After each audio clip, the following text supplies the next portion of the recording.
Muito bem, agora a Gladys me ouve. Me ouve, Oba, Gladys? te ouço, tudo bom? Ótimo, Olá. ótimo, porque eu estava aqui com o meu microfone só aberto para rádio, mas agora Gladys Killing e Daniela Engel. Boa tarde, Dani. Boa tarde. Viu como eu sou rápida? Nossa, engoliu inteira a comida. Um pouco de dor de Não, barriga só. a pessoa vai almoçar às 2 da tarde e tudo certo, né? Muito trabalho, amigo. Ah, não, mas não dá. Tu tem que cuidar de ti, tem que cuidar aqui do nosso Ai, que fofo, patrimônio. Alexandre. Olha. Tu me passa aí o telefone de quem anda te atrasando aí para eu ter uma conversa, que se não dá, tem que ter o teu horário sagrado do almoço, né? Gostei da preocupação com as tuas apresentadoras preferidas. Eu... Daniela, não começa, Daniela. 2022 é outra vibe, tá? Não Por isso tem... mesmo, vou ver se tu vem pro meu lado em 2022. Então tá. E aí, meninas, primeiro programa de 2022, expectativas para 2022. A minha expectativa é que esse calorão aqui nesse momento dê um tempo, né? Mas e quais são as expectativas para a arquitetura? Vocês que já estão aí na atividade, o que mudou? Já mudou alguma coisa em relação a 2021, Dani, Vlad? Só deixa eu fazer uma parte técnica. Eu estou escutando muito baixinho. É só eu que estou escutando baixinho? Gladys, nos ouve? Agora sim, de vez em quando dá umas falhas. Mas tu tá Agora eu estou te escutando ouvindo, num volume Alexandre. bom, Gladys? Eu tô no máximo Um aqui do bom volume e tá volume, sim. baixinho. Um É o bom teu retorno. volume. É o teu retorno aí, Dani. Pois é. Agora eu não ouço a Dani, tá? Tem alguma coisa. E Eu tu vou me tentar. ouve? Será que eu escuto, mas é baixinho, entende? Eu tenho que me Entra de esforçar. novo. Mas se quiser entrar de novo. Tá, vou tentar aí, peraí. Quem está nos acompanhando aí no Facebook, galera, se manifestem. Como é que tá o áudio, como é que tá o vídeo aí? Vocês estão conseguindo nos ouvir? A Daniela saiu, vai retornar daqui a pouquinho. Mas tu me ouve direitinho, Gladys? Sim, estou te ouvindo. Então tá. Bem tranquilo, estou te ouvindo. Então vamos lá, eu e tu, nesse começo. Vamos lá, né, Alexandre? Depois de umas férias, final do ano, né? Foi visitar a mamãe, Fui visitar. acompanhei nas redes sociais, tuas férias. Muito Olha, legal. eu vou dizer assim que é um lugar que desculpa falar isso, mas é uma percepção, né?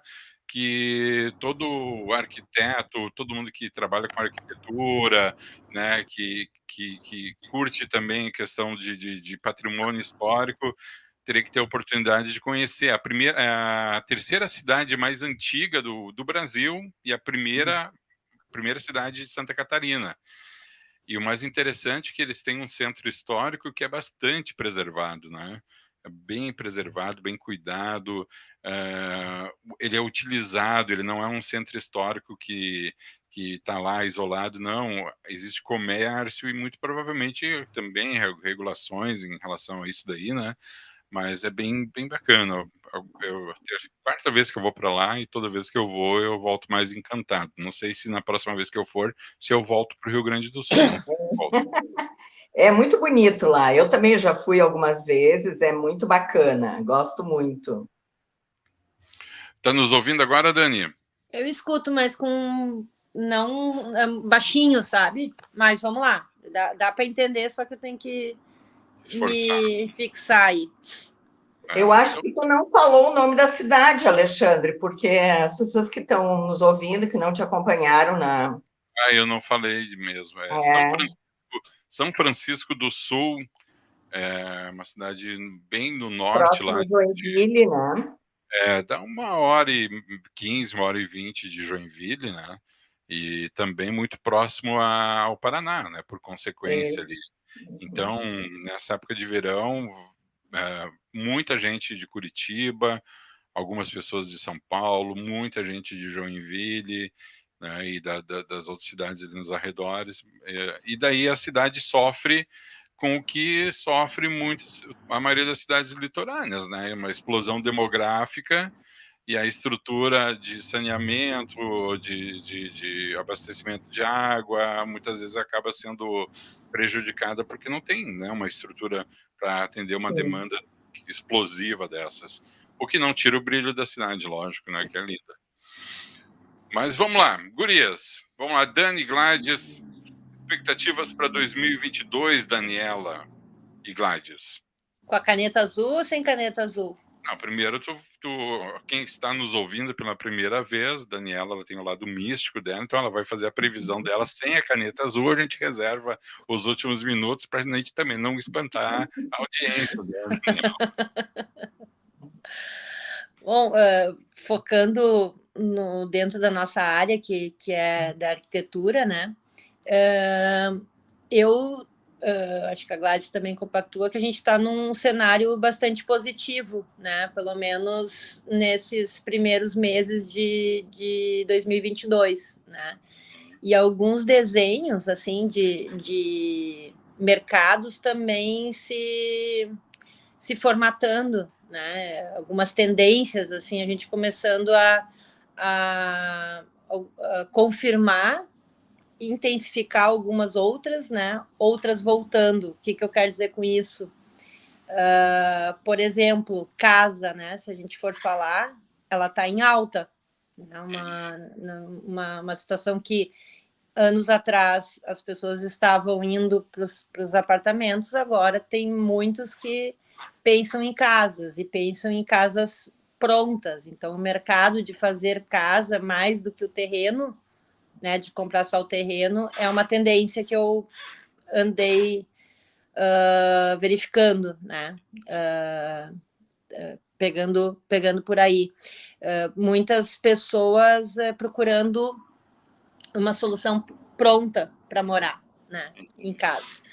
Outras coisas que a gente, né, até quero fazer um programa sobre isso ainda, que é um mundo que eu não domino, mas talvez até misturando um pouquinho ainda, mas é o mundo virtual imobiliário, né? Que ele existe, parece uma coisa meio de louco, mas é uma coisa que vem forte, está intensificando, e não domino ele, mas vejo também como uma tendência. Não sei se tu, Gladys, sabe alguma coisa sobre este assunto específico, mas eu gostaria muito de trazer pessoas para falar sobre isso, porque também é uma coisa que vem forte, né? Tu sabe alguma coisa sobre isso, Gladys? Eu acho, realmente, assim, ó, muito, muito por alto, né? Mas eu acho que vale a pena a gente trazer esses assuntos que nós não dominamos, né, Dani, para a gente poder explorar mais, né? O que eu tenho observado e prestado bastante atenção em termos de tendência é assim, ó, quem está vendendo bem, né? Então, assim, ó, a gente sabe que lojas de imóveis estão vendendo muito bem, né? Materiais de construção continuam vendendo muito bem. A nossa região aqui, que é uma região calçadista, tem oferta de emprego muito boa, que eu acho que são, né? O setor calçadista está vendendo bem. Então, todas essas coisas são indícios de uma economia que começa a se acelerar. A própria Covid que veio agora, nesse momento, né, que a gente teoricamente não esperava, mas pelas tendências de outros países a gente sabia que ia chegar aqui, ela tem uma, digamos assim, muito rápida, né? Ela é essa variante, ela é de contaminação muito rápida, mas também ela vai, além de ela não ser letal, né? Ela também acaba muito rápido. Então, as previsões é que março a gente já tenha uma situação estabilizada. Isso faz o quê? Nos dá uma, digamos assim, uma sensação de tendência de um ano bastante normalizado, né, em relação à Covid, diferente do que foi 2020, 2021, né? Assim, ó, que a gente espera que as escolas sejam presenciais, que não pare, né, o comércio, que não parem as feiras, que não parem os eventos, que são setores que a gente sabe que pararam muito, né? A própria arquitetura efêmera, que a Dani trabalha bastante, né? Que são as feiras. A gente espera que isso não termine, né? Não tenha um revés. É extremamente importante isso para toda a economia, onde nós nos inserimos, mas que principalmente nossos clientes precisam disso para que a gente possa, digamos assim, ter um mercado de trabalho, né? Eu acho que a gente até pegando o gancho, Gladys, dessa questão de feira, que a gente está abrindo pontas, né, e fazendo comentários sobre determinados segmentos, né? Mas só para não perder a questão das feiras, as feiras vêm sendo questionadas antes do Covid existir, elas sempre estavam vindo questionadas da forma de fazer, né? Os investimentos de fazer. E daqui a pouco até ser um mercado em declínio, né? Antes da pandemia, né? Mas a minha percepção, e aí é percepção ainda, e, né, estando dentro desse contexto, é que as empresas sentiram muita falta de ter a feira. Contato físico, né? Tipo, se defendeu, e na verdade era a maneira que se tinha para fazer, que é a parte das feiras virtuais, mas que elas não trazem o mesmo engajamento, talvez a palavra melhor, do que a física. E a minha percepção dentro do meu mundo, né, porque às vezes, né, o mundo é maior, mas dentro do meu mundo, é que as empresas vieram com muita sede de querer fazer feira, né? Querendo investir, querendo se apresentar, né? Isso é uma percepção minha. Então, aquilo que antes da pandemia me parecia talvez um ponto de interrogação grande do caminho, agora me parece que as pessoas sentiram falta, né, de ter essa possibilidade de se apresentar, né? Não sei, Gladys, se tu enxerga isso também. Eu vejo, assim como digamos assim, essa situação de o que é presencial ou não, eu vejo que 2022 vai ser um ano de olhar para o que fica da pandemia e o que volta, né? Por exemplo, uma das coisas, as empresas dizem, bom, eu aprendi a vender, a me comunicar, a fazer reuniões virtuais, e com isso reduzir o meu custo de passagem, por exemplo, né? Isso é bem comum, assim, as empresas sempre mandavam uma pessoa, né, para o outro estado ou para o outro país para venda, e eles aprenderam a manter isso, fazer esses negócios virtuais. Mas, e isso tem a ver com as feiras também, eles também estão sentindo, né, que o tete-a-tete está fazendo falta. E isso também vai mexer um pouco com o home office, vai mexer um pouco com as relações que se criaram. Então, eu vejo que 2022 vai ser um ano também com essa, digamos assim, esse olhar, né? Assim, aumentou muito o ensino EAD, por exemplo, né? Ele foi um dos itens da economia que mais cresceu.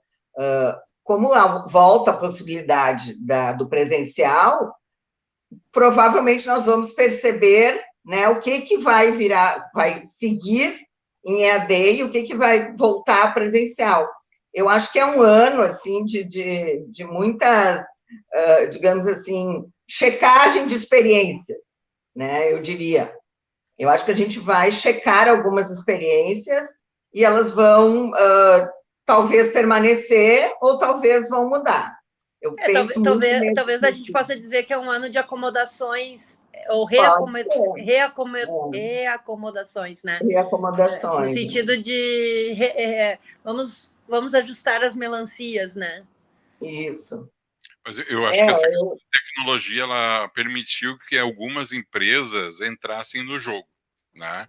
Empresas de médio e pequeno porte que não teriam condições ou condições limitadas, talvez, de ter uma visitação em loco, presencial, deslocamento, porque isso tudo é custo, né? Então, fez com que isso fosse se tornou normal fazer esse atendimento online, onde o custo é reduzidíssimo, e aí tu inclui muitas empresas dentro dessa possibilidade que antes não estariam competindo nesse sentido, né? Mas daí eu vejo que a Gladys falou também que essa retomada, eu acho que nada substitui o presencial, inclusive na negociação. Tu pode fazer uma preparação, mas para bater o martelo, olha, tu tem que estar ali na frente muitas vezes, né? Na minha percepção. E aí eu acho que as empresas que continuarem com esse sistema de ter um representante, ou o profissional liberal que for ao encontro do seu cliente, frente a frente, desde que a pandemia permita, lógico, vai acabar se constituindo novamente num diferencial, né? Porque tem toda essa questão humana, né, da própria negociação. O que eu pergunto para você, que eu quero perguntar para vocês é o seguinte, também mudando um pouquinho o foco: São Paulo já está passando por um processo de roubo, esse é o termo, tá? De roubo de empregado. Desculpe? Roubar, do verbo roubar. Entendeu, Dani? A Dani travou. Uhum. Processo de roubo de funcionários na construção civil, né? Devido à escassez de mão de obra. Então, tem funcionários num canteiro que daqui a pouco já não estão mais no canteiro, estão indo para outra construção porque as empresas, as empreiteiras, as construtoras estão pagando mais porque tem que tocar seus projetos que, de uma certa forma, até estão atrasados em frente. Será que a gente aqui na nossa região, falando aqui da nossa realidade, passou por esse processo, Dani e Gladys, de escassez de mão de obra e corre o risco de existir esse roubo, entre aspas, da mão de obra? Eu acho... Fala. Pode falar, Daniel.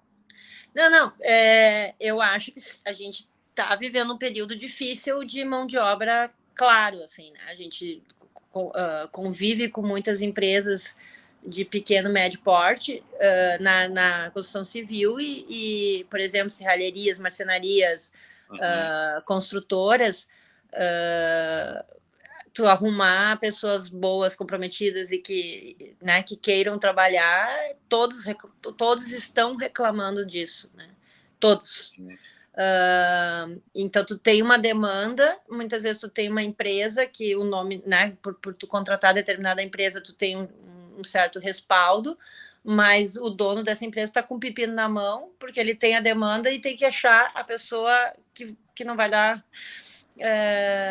problema para ele, né, assumir determinado trabalho por falta de mão de obra, né? Então, existe essa preocupação e eu acho que a nossa mão de obra com isso vai ficar mais cara. E também tem um ponto, se a gente pegar a linha mais baixa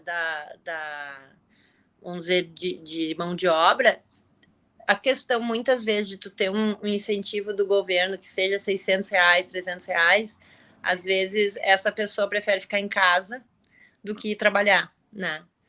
E isso também eu acho que reflete ajuda a ficar mais escasso o mercado. Mais escasso e mais caro, né? E mais caro, exatamente. Exatamente. Tem uma falta de mão de obra e a gente cai naquela velha lei de mercado de demanda e oferta. A tendência é que essa mão de obra, quanto mais escassa, mais cara também.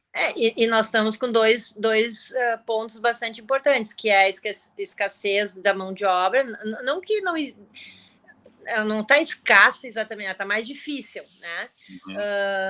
E além do aumento do produto, né? Dos valores do produto. Então, os orçamentos, todos eles, talvez a gente possa dizer que se tu fazia uma obra por X, 2 a 3x, né? Hoje, para fazer. Então, isso é um dificultador claro, assim, para as obras. Ao mesmo tempo, a gente não vê um recuo na decisão do cliente. Ele vai, né? Ele está indo, mesmo com essas dificuldades de orçamentária, né? Ô, Gladys, sobre isso que a Dani falou, eu queria que tu comentasse também o seguinte: no teu escritório, como é que está sendo feito esse processo? Há um processo de renegociação de contratos, Gladys? em virtude aí desse aumento de mão de obra, de produtos, de insumos, e muitas vezes os projetos são a longo prazo também, né? Sim, a gente percebe que alguns empreendimentos... Deu uma travada aqui no Alexandre. Está me Mas ouvindo, Dani? Deu. estamos ouvindo. Bom, nós temos duas situações bem claras em relação a isso. Nós temos um projeto de uma obra não muito grande, mas que tem um orçamento, digamos assim, bastante... não é enxuto, mas ele foi calculado num período, né, início do ano passado, e demorou, digamos, a tomar a decisão, e os preços mudaram muito, né? Então, assim, foram refeitos cálculos, foram refeitos projetos. A gente teve muita adequação de projeto para adequar a orçamentos. Isso é uma coisa bem clara. A outra também é que é adiar o lançamento, né, de um empreendimento que a gente previa lançar esse ano e o cliente, em função de orçamento, resolveu segurar. O que a gente vê também no aspecto geral da economia é que voltou a ter lucratividade dos investimentos.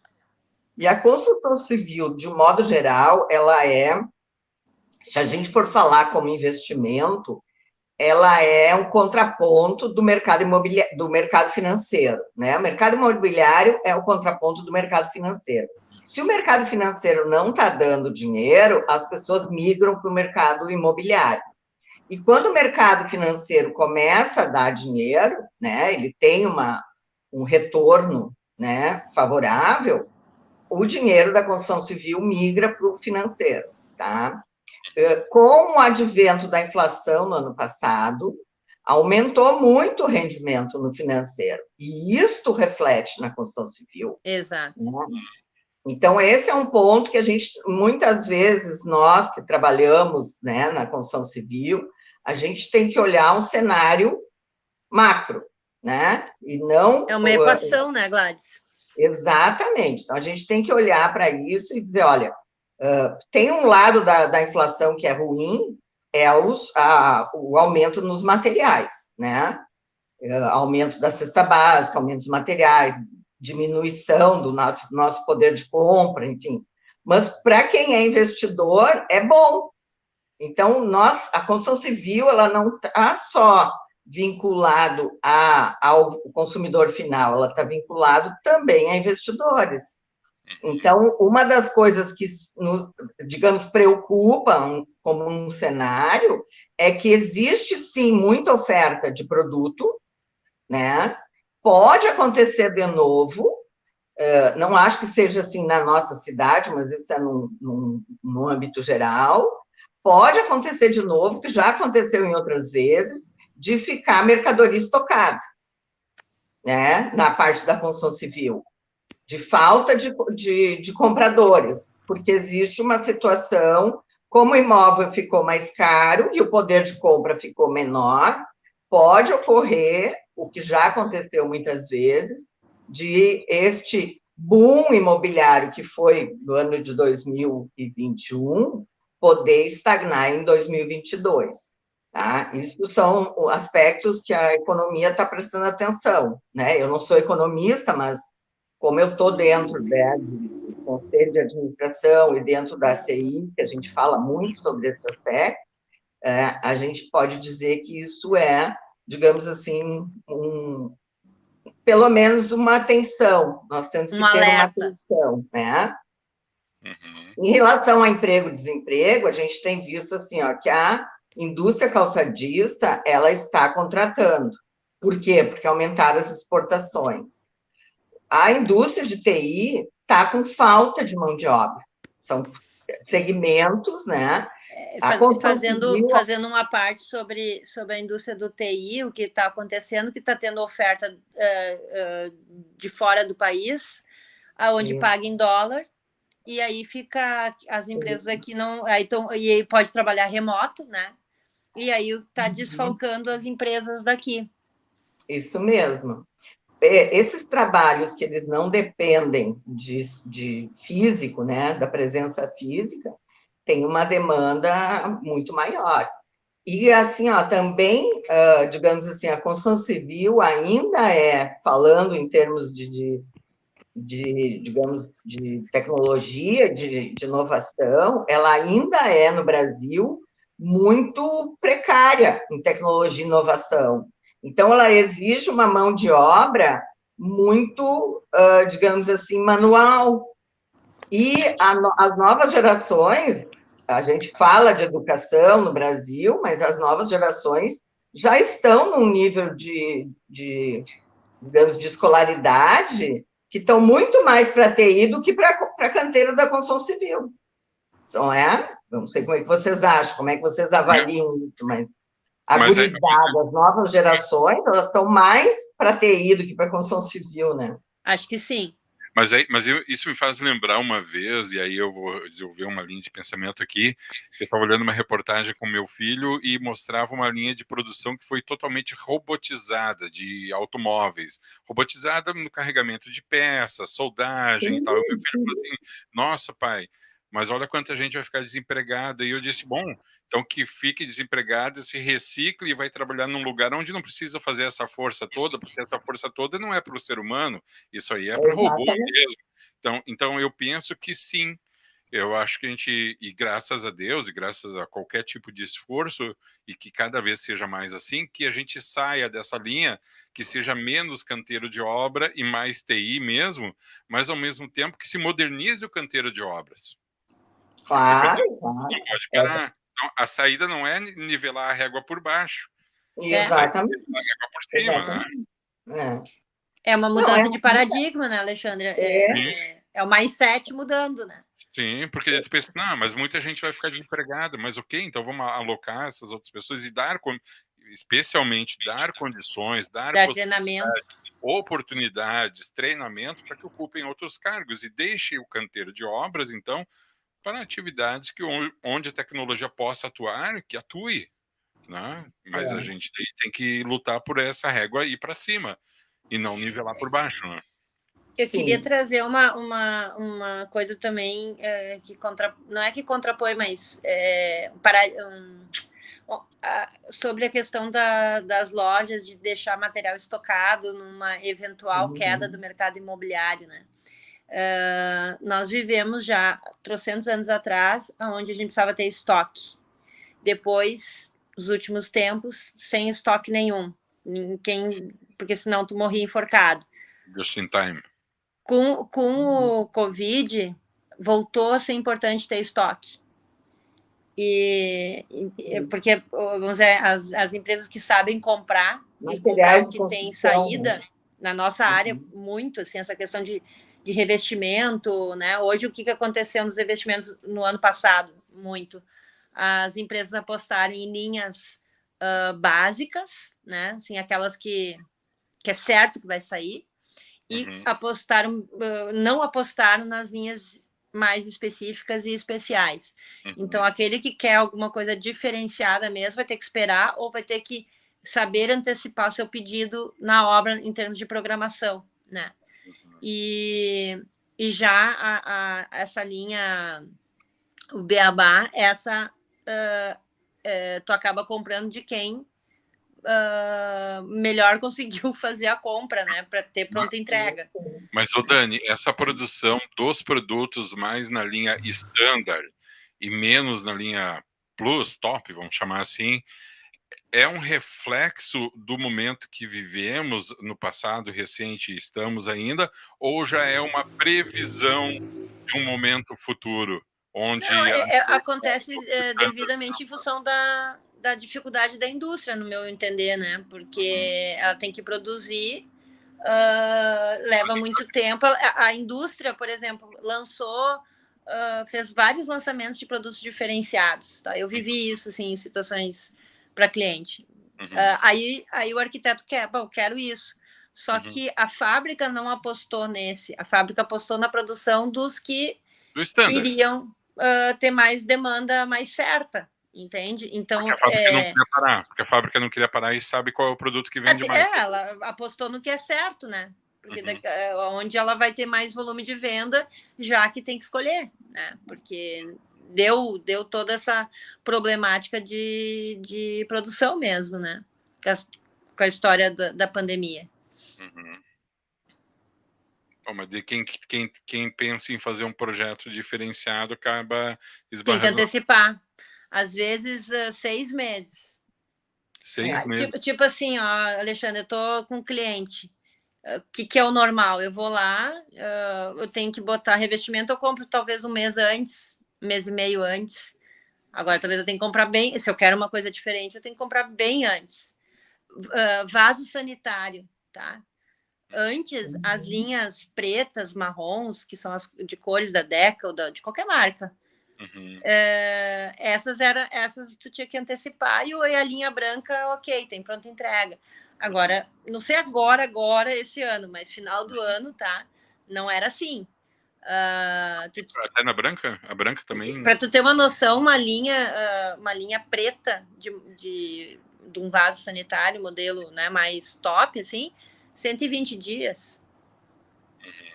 E daí quem é que pensa, né, na forma que a gente está acostumado a planejar a obra, tu não pensa em comprar um vaso 120 dias, porque às vezes tu nem começou a obra em 120 dias, porque tu está no projeto. Essas obras curtas de 30, 60 dias, 90 dias, entendeu?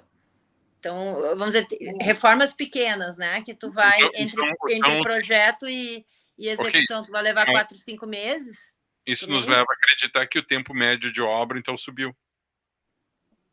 Não, a especificação tem que ser antecipada, né? Tu tem que decidir antes. Se a gente for olhar... Então tem que ser antecipado, tá certo. Se a gente for olhar, digamos assim...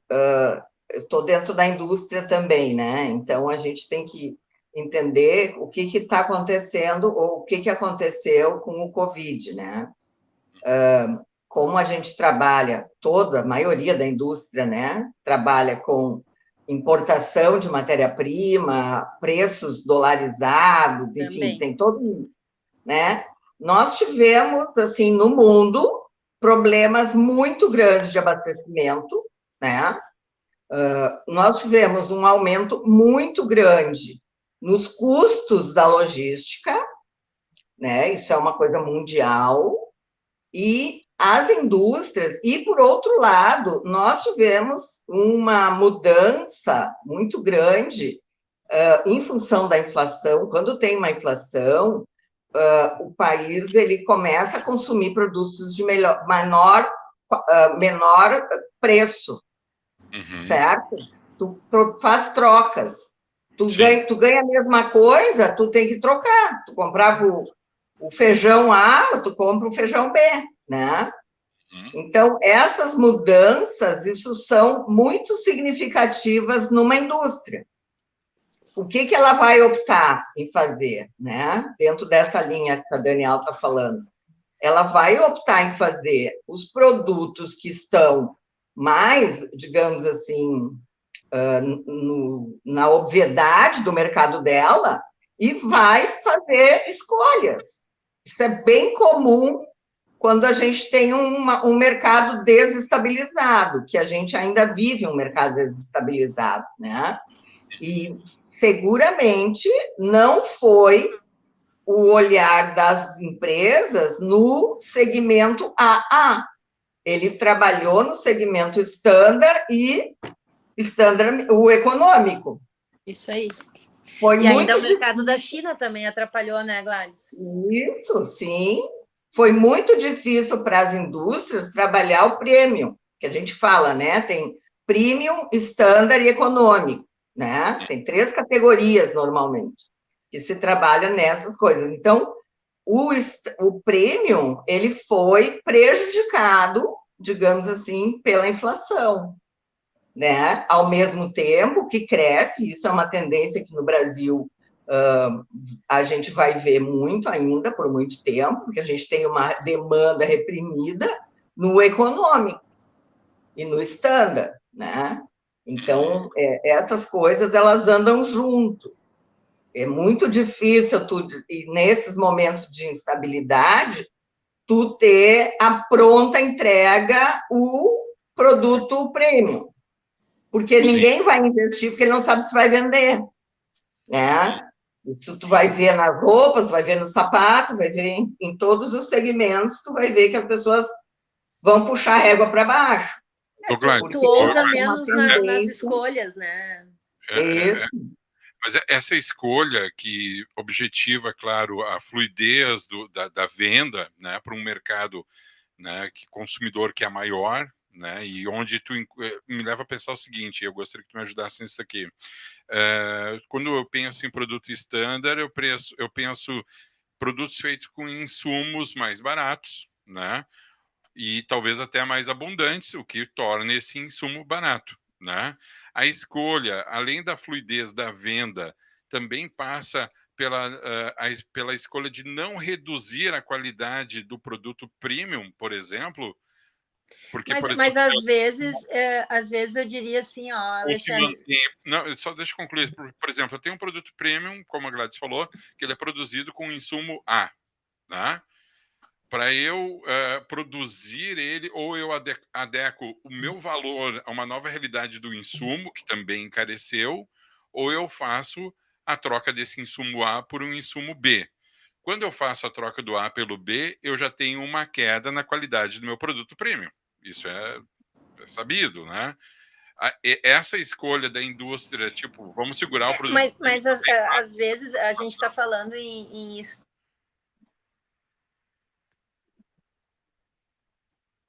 A Dani travou, né? Travou para a Dani, né? Agora deu? Alexandre, deu. Voltou. Deu? A escolha... Não, eu digo, às vezes não é só o produto por uma proposta standard, mas assim, uma padronagem que vai vender mais do que outra. Por exemplo, vou pegar ainda na linha dos revestimentos, né? Uhum. Hoje, pisos cinzas, né? Com padrão concreto, tem um monte de opções. E sai também. Então, se agora, daqui a pouco, a tendência seria um piso terroso, vamos supor, eu não vou apostar ainda no terroso, mas eu vou deixar indo o cinza, que é certo. Porque até que, né? Então, eu acho assim, não só... Estou falando agora em revestimento, não só pela visão standard de valor, mas também daquilo que tem saída, né? Daquilo que vende, né? Mesmo que tenha algum valor agregado aí, né? No meu olhar. Só para entender um pouco esse conceito premium, standard e econômico, tá? Vamos pegar um exemplo que todo mundo conhece, digamos assim, todo mundo consome, sapato, né? Sapato, tênis, né? É muito claro para nós que um sapato premium, ele tem um design, ele tem uma diferenciação, ele tem uma qualidade de produto. E são marcas que são, digamos assim, conhecidas nesse premium, né? Que pode ser, digamos assim, para nós no Brasil, as nossas marcas, e no mundo pode ser outras marcas, mas ele atinge um público. Então, assim, ó, tu vai trocar materiais, sim, mas tu tem que agregar, digamos assim, um outro valor se tu trocar de material, né? Mas, assim, ó, ele vai sempre, é nichado, é isso que eu quero dizer, é o nicho, certo? É muito voltado à qualidade da matéria-prima, qualidade no sentido de o que se entende como premium, certo? E para cada segmento é uma coisa, né? No alimento, a gente vê isso bem claro, né? Eu vou, sei lá, qualquer coisa, embutido, né? Eu como presunto de Parma, eu como presunto, sei lá, sem capa de gordura, ou eu como mortadela? É nesse sentido, um prêmio, uma mortadela, um presunto de Parma não vai virar uma mortadela, e uma mortadela até pode virar, digamos assim, premium, desde que ela for vendida numa boutique. É mais ou menos nesse sentido, desde que ela traga um diferencial. E isso, digamos, é visível, olhando por esse aspecto, nós todos conseguimos entender que as nossas escolhas, a partir do nosso poder aquisitivo, ela vai baixar ou vai subir, dependendo da nossa capacidade de compra. Sim. E a indústria vai olhar para isso, né? A indústria tem que olhar para isso. Opa, como é que está o mercado, como é que está o poder de compra no Brasil, né? Então, é muito nesta linha, assim, só para a gente entender quando a gente está falando desses segmentos, né? Desses 3 segmentos. Isso é visível dentro de qualquer indústria, né? Tu vai comprar vinho, tu vai se diferenciar nesse sentido, né? Tu vai comprar bebida, tu vai se diferenciar nesse sentido. Isso é uma coisa meio que, digamos assim, compreendido no mercado. É só para a gente contextualizar um pouco o que nós estamos falando, né? E não confundir que o cara vai baixar o padrão do insumo para chegar no outro. Não, ele vai produzir mais do outro. Não sei se fica claro isso, tá? Sim, sim. Meninas, um apartamento, né? Estamos indo para o final do programa, já estamos aí com o tempo estourado, e conforme eu tinha prometido, e a gente não pode se estender muito, mas é só para cumprir a promessa, Daniela, previsões, Caneta Azul 2022. Daniela Zora Ionara. Mamãe Dani Dinassi. Agora tu me botou no compromisso, né? Ué, tu disse que tu não perguntou nisso. Fala aí o que os búzios te falaram. O que os búzios te contaram e não contaram para nós, né, Alexandre? Contaram para a economia mundial. O que os búzios contaram? Eles preveem uma pandemia ainda rápida. Preveem eleições no Brasil em 2022. Vai ter eleição. Aquelas previsões que todo mundo faz, né? Olha, vai dar muita treta na eleição. Vai dar muita treta. Eu não vou, não vai ganhar eu sei quem vai ganhar, mas melhor, eu não vou falar. Mas a melhor que eles falam, que a Dani poderia falar assim, vai morrer alguém muito querido pelos brasileiros. Poxa, todo ano morre alguém muito querido pelos brasileiros, não vem com essa.